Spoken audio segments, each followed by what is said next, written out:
kill you both. Yeah, well, you're gonna have to stand in line. Bruce Willis and Damon Wayans star as a detective and former quarterback trying to stop a corrupt football team owner in The Last Boy Scout. One of the new holiday movies we'll be reviewing this week on Siskel&Ebert, along with Steven Spielberg's Peter Pan story, Hook. I'm Gene Siskel of the Chicago Tribune. And I'm Roger Ebert of the Chicago Sun-Times. Our first movie is named The Last Boy Scout, and this is one of those movies that inspires actually a very uneasy mix of feelings. On the one hand, it is well made. On the other hand, it's amazingly violent and obscene. The movie stars Bruce Willis as a former Secret Serviceman who has now been reduced to acting as a bodyguard for a stripper, and he's not even very good at that since she's killed by a car bomb. The stripper's boyfriend, played by Damon Wayans, is a disgraced former pro football player who was thrown out of the league for gambling. Looks like our evidence got blown up. I think we might have to get some more. You just won't let go, huh? You're like a dog with a frisbee. My girl's dead. The guys that did it up at Spago's eating chicken Marcella. If Wayans seems sort of blasé there about his girlfriend who has just been killed, that's because this movie is hostile toward women from beginning to end. The only great relationships here are between buddies, like these two. $650? Yeah. They're pants. Yeah. You wear them. Yes. They don't have like a TV in them or something? Nope. I'm very old.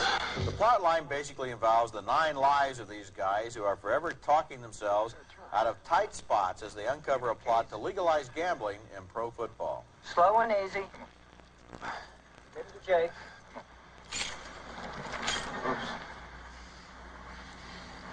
You dumb bastard, you're gonna pay for that. Jake, open the trunk.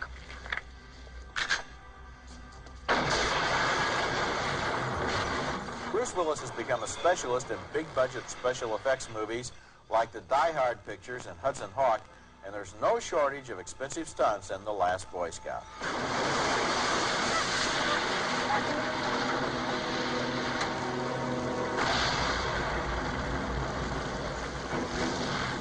As I said before, this is a well-made action thriller, and it does indeed deliver the goods.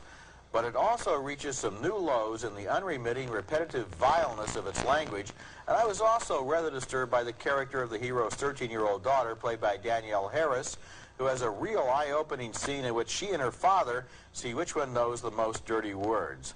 Later, she's kidnapped by the bad guys and used as a hostage. When RoboCop 2 came out, we were both disturbed by the use of a foul-mouthed little boy, but that movie was nothing compared to this one.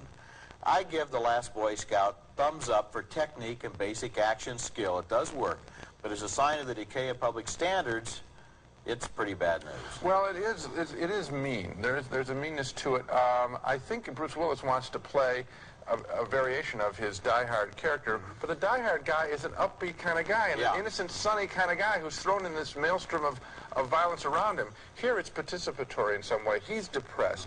The football player is angry and bitter. And as they go through these things, that angry and bitter tone just colors all of the stuff. In addition, this script is well known in Hollywood for having cost a ton of dough, setting a record at the time. There are some very funny jokes in the picture, but they occur at a sort of a metronome level so that it's set up, joke, set up, joke. That pattern gets a little tiring after a while. You know, it's amazing that in today's world, people would pay, I think, what was it, $1.5 million, $2 million, something like that. Right. Yeah, for these one-liners, which are basically the same kinds of things that are turned out for sitcoms, because the plot itself is Lethal Weapon. Right. You know, the two cops, their relationship, he isn't a cop, but nevertheless, the two guys, their relationship, the guy on the hill, it's right out of Lethal Weapon Part 2. This is not a very original screenplay, and yet, you know, how do you review this, Gene? Well, how did you feel? I sat there in the audience. It was working for the audience. They enjoyed it. Well, I'm not going to review the audience. It's very simple. My test is always, what would I say to a good friend? And my answer was that it's what I've been saying since I saw the picture to friends. Some cute lines, some good stunts, but nothing special. Not essential. Thumbs up or not? Down. Okay, next movie. Our next film is Star Trek VI, The Undiscovered Country. Probably the last film in the series with the original cast. I have a feeling it's all set up. There's going to be the new generation in number 7. When the film works best is when we simply see this familiar group of characters together in a series of close-ups. You know what? They like each other. We like them for that, and you can't fake that. The story this time, a Russian-American parable with Earth forces finally reaching out to the reeling, evil Klingon Empire, and the Star Trek crew reluctantly escorts them to a peace conference. But Captain Kirk objects strongly. There is an historic opportunity here. Don't believe them. Don't trust them. They are dying. Let them die. Kirk, you'll recall, lost a son in combat with the Klingons, but he swallows his anger and talks turkey dinner, that is, with the Klingon boss. The undiscovered country. The future. Hamlet, Act 3, Scene 1. You have not experienced Shakespeare until you have read him in the original Klingon. Naturally, trouble pops up when a Klingon ship is fired upon. The Klingons suspect it's Kirk's revenge and bring him to trial. I offer into the record this excerpt from the captain's personal log. I've never trusted Klingons. And I never will. I've never been able to forgive them for the death of my boy. There are lots of nice sentiments in this story. Shakespeare is quoted liberally, and I'm sure the story is very important to Trekkies. For me, I didn't mind it a bit, which is more than I can say about a lot of the pictures in this series.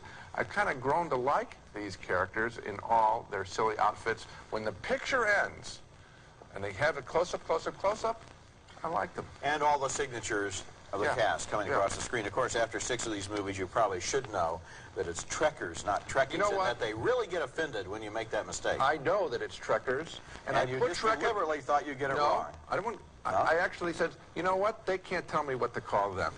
Okay, so you call them Trekkies. Okay. Yeah. I enjoyed the picture, too. And it's a strange thing because of these 6 movies. 1, 3, and 5 were bad. 2, 4, and 6 were good. It's maybe there shouldn't be a number 7 because on this track record it's not going to be a good one. But it does have that elegiac feeling of conclusion there. They've been around for a long time. They've been on television and in the movies together on the Enterprise for 25 years. They know each other. We know them. The parallels between the Klingons and the Russians are part of this the thing that they always do where they find some contemporary political reference and put it into the future, and I enjoyed it on that basis. I really did. It's a nice movie. Coming up next, Robert Duvall in Convicts, and later in the program, Hook, Steven Spielberg's new story about Peter Pan. He's grown up. He's a yuppie. Mr. Hook, I want those kids out of that net in less than 1 minute, or you better get an attorney and hope to God he's better than me. You owe me $12.50, and you said you'd pay me that on Christmas Eve, and that's today. And before that, you said you'd pay me. Hold on. That's a scene from our next movie called Convicts, and this is a Christmas movie of sorts, I guess, about a very depressing Christmas on a decrepit southern plantation in 1902, where all the field work is done by convicts on loan from the state. The story is seen through the eyes of a young boy, played by Lucas Haas, who's been working 6 months in the farm store and now is determined to get his wages. Well, Mr. Billy wants you to go into Harrison for Christmas. Well, I won't leave until Mr. Soul gets back. He told me yesterday that he'd pay me today. And he told you the day before that he paid you yesterday. Did he do it? No. That's Starletta Dupois, one of the several former slaves who still live on the plantation. She and her husband, played by James Earl Jones, actually run the place because of the increasing senility of its owner, played by Robert Duvall. Ever had a woman? No, sir. Well, we're going to have to do something about that. One of the best things in the movie is Duvall's performance. Playing an Alzheimer's victim, he faces a real challenge as an actor, portraying a character who could never quite remember what it was he meant to say. Nobody out here now but you and me and Ben and Martha, the convicts, the guards, and the overseer and Jackson. Who the hell is Jack? Convicts is based on a play by Horton Foote, who was teamed up with Robert Duvall before, most unforgettably in Tender Mercies. What we have here, though, is pretty unpromising material, probably better suited to a stage play than to a movie. It's another one of those stories where the wide-eyed young man learns about the realities of the world by observing the evils and weaknesses of his elders, and by the end of the film, he hasn't found out much that we and he probably didn't know before.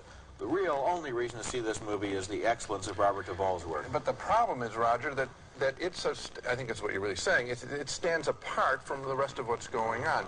No one can really intrude on this guy because he's an entity unto himself. That's right. He's cut off, and so as a result, you're watching this object cover center screen, and everything else is meaningless. And so, you're right. I just watched the performance, but I haven't watched a real movie, in my opinion. Okay, coming up next, Steven Spielberg retells the Peter Pan story. Hook, coming up next. We can make the little buggers love you. No, Smith.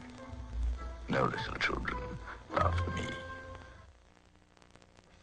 How far back can you remember, Peter? I remember the hospital on Great Ormond Street. You work with orphans. You taught me to read. You arranged for the adoption by my American parents, Hank and Jane Banning.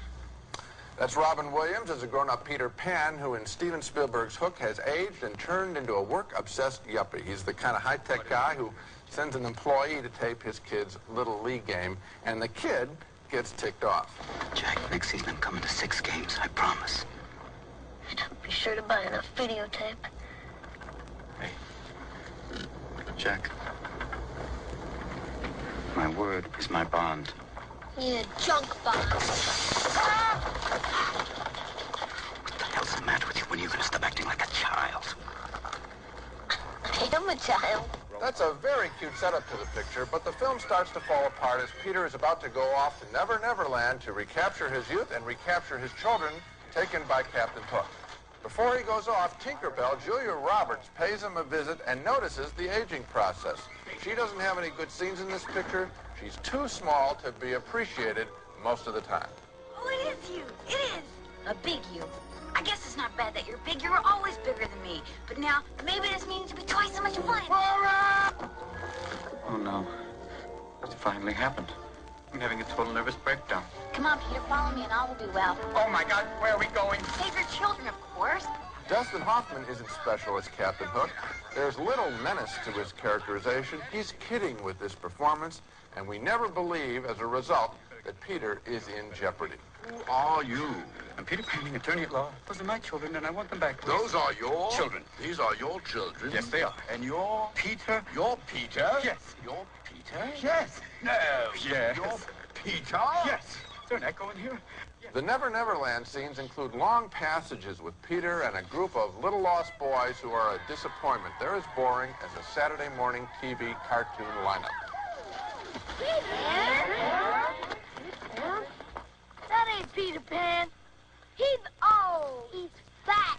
There is a little magic later on when Peter returns from his adventures, but it's too little too late. Steven Spielberg, I'm afraid, may have grown up himself, because in this picture, I think he's so much better portraying adults now than he is kids. A surprising thumbs down, at least surprising to me based on my expectations for this picture, on Hook.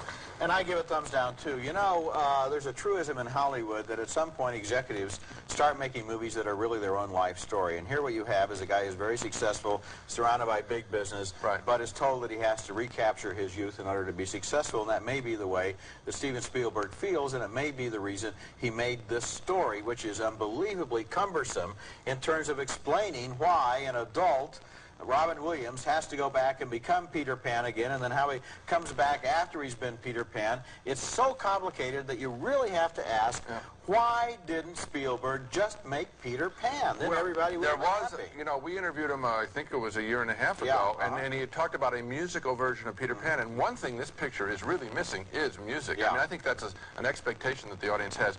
Let me clarify what you're saying. You're saying that he needs a hit because his last couple pictures weren't big breakthroughs, and therefore, to be successful in some way, he has to go back and get that youthful quality that created E.T. and all those things. In a sense, and you know, another thing that I really felt was disappointing here was Neverland itself. That's the worst. It looks like a really crummy movie set, and the colors are even wrong. It's all red and brown. It ought to be green. It's green and blue and magical and sparkling from the air, and you get there and it looks like they're in the middle of a drought, and it's all crowded with extras, too many props and too much money, and it doesn't look good. To those people who have said, but those pictures have been made, the cartoon series and Mary Martin and all that kind of stuff, I would say they could have made a modern Peter Pan.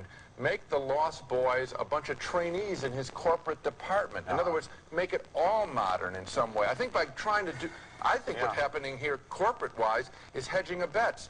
We'll do one story for the adults, and then we'll get a kid show audience picture in the middle with Neverland, and that part is a disaster. It's pretty dreary. Coming up next, the same actress plays two women who are sort of the same and sort of not the same in The Double Life of Veronique. There's a real temptation for me to start right out in trying to explain all of the mysteries of our next movie, which is named The Double Life of Veronique, but I think that would be missing the point. This movie is not a puzzle to be solved. It's more dreamy and meditative and one of the most beautiful films of the year. It stars Irene Jacob as two women, a Polish woman named Veronica and a French woman named Veronique, who are both wonderful singers, who both look exactly the same, who were both born on the same day, and who both have a heart condition. The two women never meet, but they almost do, as Veronique takes Veronica's photograph during a demonstration in Krakow.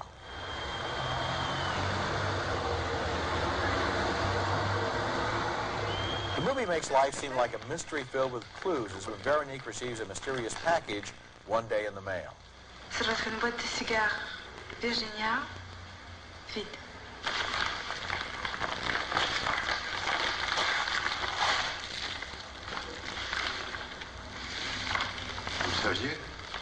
There's a moment during this scene when Veronique feels a momentary twinge of sadness, and the audience knows that something bad has happened to her spiritual twin in Poland. C'est pas moi. Si, c'est toi.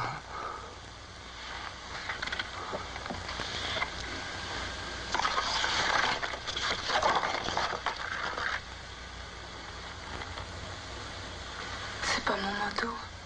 The Double Life of Veronique was directed by Krzysztof Kieślowski, one of the most exciting of the Polish directors, and it's a meditation on the strange nature of life, on how odd it is that our identities exist at all, and that each of us is so different, and yet perhaps maybe somewhere we all have sort of doubles somewhere else in time or space. It's a terrifying thought when I look at it. This is the kind of movie, my friend. This is the kind of movie that's terrific to look at because of the visual strategies and the subtlety of the acting. And then when you walk out of the theater, you debate its meaning, even though you know it really doesn't have one. Just a feeling. You mean it does? It does have just one explanation? No, it doesn't. Okay. No. Well, let me tell you what mine is. Because I think that the whole idea of doppelgangers or doubles in life, when you see somebody that looks exactly like you, traditionally, psychologically, people are depressed. Yeah. Because it robs them of their special quality. When I saw this picture, and particularly when I saw it a second time, which I think is a good idea, and this is a tough picture to get, I think, I felt more elated. Because I think what this guy, and I think he's trying to say that to it. I think that's what the director's after in some way. That why not appreciate the joy of the spirit in another person and thereby feel it, that it's also in yourself. So I think it's a really, it's actually a very important movie, shooting after some real big targets, and I liked it. You know, another interesting thing about it, even though it's very hard for us to say exactly what it meant, it's not difficult to watch. I mean, scene by scene and shot by shot, he's a very good filmmaker and a very clear filmmaker, so it's quite clear what is happening. The only problem is at the end of the film to be able to say what it is that you think finally did happen, and that probably doesn't have an answer. Coming up next, our video pick of the week, two better versions of the Peter Pan story. I used to think a wedding was a simple affair. I love your daughter. I was wrong. He's like you, Dad. Well. Except he's brilliant. Father of the Bride. The big day is coming to theaters December 20th. My husband went a little crazy planning our daughter's wedding, like the night we had to cut down the guest list. All right, what about Harry Kirby? Didn't Harry Kirby die last year? Yes, good. Father of the Bride. Sorry. The big day is coming to theaters December 20th, rated PG. I think you can do better than Steven Spielberg's Hook if you and your kids want to enjoy the Peter Pan story this holiday season. Available at video stores are two better versions. Most obviously, the Disney animated cartoon feature with its songs, its flying sequences, and with a Never Never Land that really seems like a fun place to visit. Following the leader, we're following the leader, wherever he may go. Just as enjoyable as Mary Martin's Peter Pan, a 1960 taped record of her hit 1954 Broadway musical.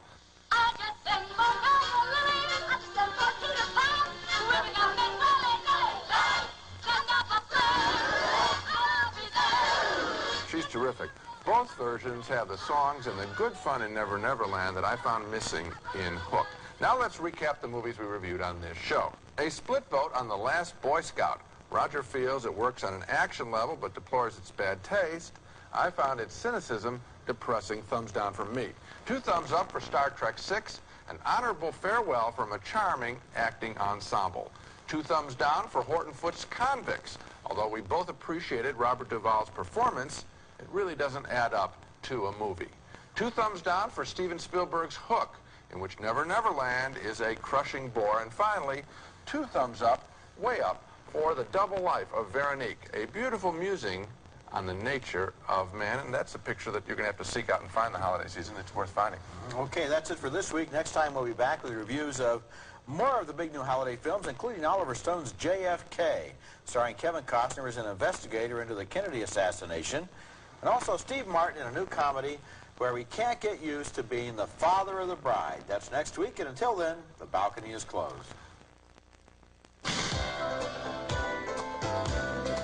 Here's a Christmas gift for your VCR. It's the 1992 edition of Roger Ebert's Movie Home Companion. Full-length reviews, interviews, and more. Experience Santa Fe cologne for her, for him, forever. And discover why it gets pretty hot in Santa Fe. For that special time in your child's life, bring home Walt Disney cartoon classics, Disney videos for your child's magic years. It's America's favorite jelly bean, Jelly Belly. Now appearing at theaters and video stores with good taste. Jelly Belly beans. Try them, you'll love them.